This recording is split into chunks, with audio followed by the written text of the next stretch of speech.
Salut à tous, c'est Titus01, j'espère que vous avez la patate, les filles comme les gars. Aujourd'hui on va se retrouver sur des masterclass, des grosses petites pépites. On va être sur le thème de la romance, de l'ecchi, de l'isekai, on va être vraiment sur un peu tout. J'espère que ça vous fera plaisir, mais avant de commencer cette vidéo, n'oublie pas d'exploser cette barre de like, de commentaires ou encore de partage, ça me ferait extrêmement plaisir. Et si la chaîne te plaît, n'hésite surtout pas bien sûr à t'abonner, ça me ferait aussi extrêmement plaisir. Sur ce, on va s'attaquer tout de suite sur ces masterclass, mais n'oubliez pas d'aller sur mon Discord ou encore sur mon Facebook aussi, ça me ferait aussi très plaisir. On s'attaque tout de suite sur ces masterclass. On va parler de Seishun Buta Yaru wa Bunny Girl Senpai no Yume wo Minai, ou si préféré de Rascal Does Not Dream of Bunny Girl Senpai.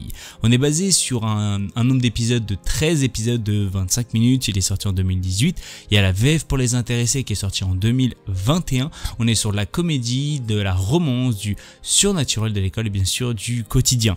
Ce qu'il faut savoir, c'est qu'il y aura une suite de films qui va sortir par rapport à cet animé, mais il y a déjà eu aussi d'autres films précédemment, qui est tout simplement normalement de 3 films plus un avec celui-là qui va sortir prochainement, qui est tout simplement une petite régalade. Ce qu'il faut savoir, c'est qu'il existe une rumeur, cette dernière concerne un mystérieux phénomène appelé syndrome de l'adolescence. Sakuta Azu Sagawa est un jeune lycéen qui fait la rencontre de Mei Sakurajima alors qu'elle se promène dans une bibliothèque déguisée en Bunny Girl. Pour une raison étrange, les gens autour d'elle ne peuvent bien sûr plus la voir.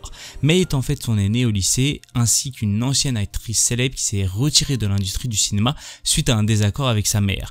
Pourquoi était-elle devenue invisible et comment régler ce problème? En cherchant à résoudre ce mystère, Sakuta va commencer à comprendre la complexité des sentiments de Mei.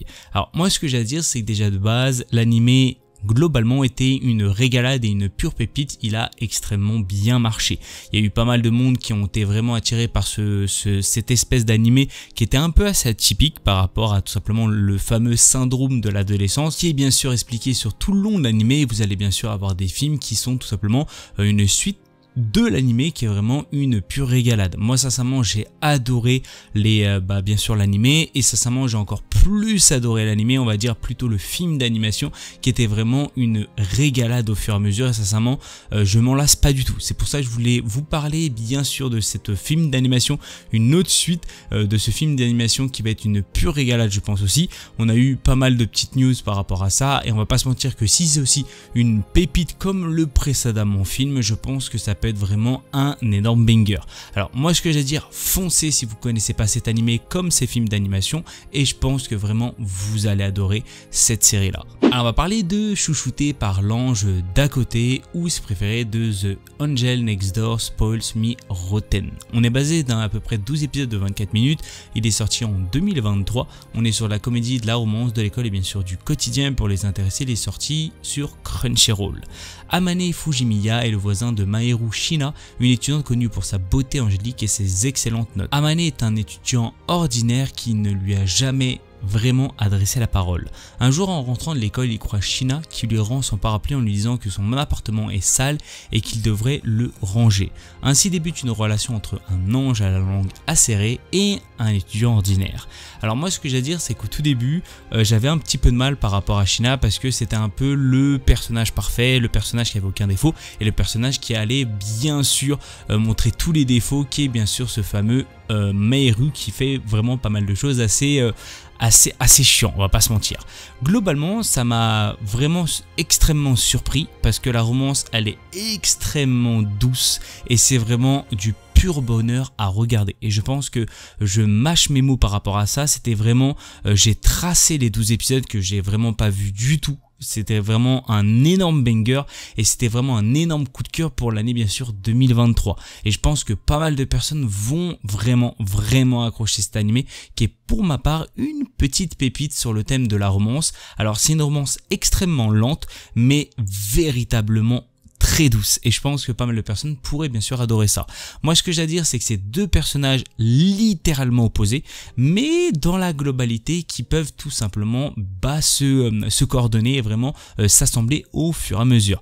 Je vous le conseille fortement parce que vraiment vous allez vous régaler et passer un très bon moment. Alors on va parler de Virgin Punk. On est basé d'à peu près un nombre d'épisodes encore inconnus. Alors ce qu'il faut savoir, c'est que normalement c'est un film d'animation au Japon, et il y en a qui expliquent comme quoi ça peut être aussi en épisodes séparés, c'est-à-dire vraiment ça dépend vraiment de chaque pays et ils peuvent soit le faire littéralement en film d'animation comme au Japon, ou le faire bien sûr au fur et à mesure comme des épisodes.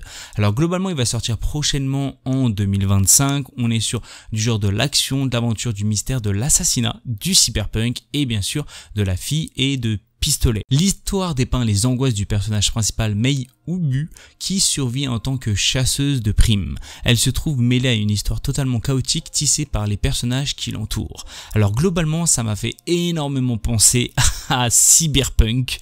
Alors ça a strictement rien à voir, je vous le dis direct, mais globalement je sais pas pourquoi ça m'a fait énormément penser à ça quand j'ai vu le thriller, et si vraiment c'est aussi badass que Cyberpunk, je pense que ça peut être une pure dinguerie. Alors globalement le thriller envoie quand même plutôt du lourd et je pense que ça peut faire plaisir à pas mal de monde. C'est quand même un animé que j'ai mis sur le côté et je pense que si c'est un énorme banger, je pense que ça peut être vraiment une régalade pour cette année, cette fameuse année bien sûr 2025.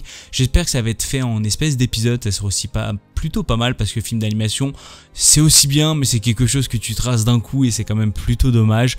J'attends un petit peu plus d'épisodes et je pense que ça peut être une pure régalade pour les gens qui pourraient je pense apprécier ce fameux animé qui est pour ma part je pense extrêmement attendu par pas mal de fans. Alors moi ce que j'ai à dire c'est qu'on attend quand même un petit peu plus d'infos parce qu'un thriller ne va pas nous raconter grand chose, mais je pense que ça peut faire plaisir à pas mal de monde que je vous en parle parce qu'il sort bien sûr ce mois-ci. Alors malheureusement c'est la fin de cette vidéo, j'espère qu'elle vous aura fait plaisir. Si vous avez des idées de vidéos tout autres, n'hésitez surtout mais surtout pas à me le dire dans la barre des commentaires, ça me ferait extrêmement plaisir. Je fais plein de bisous à tout le monde, c'était Tito aux commandes sur ce.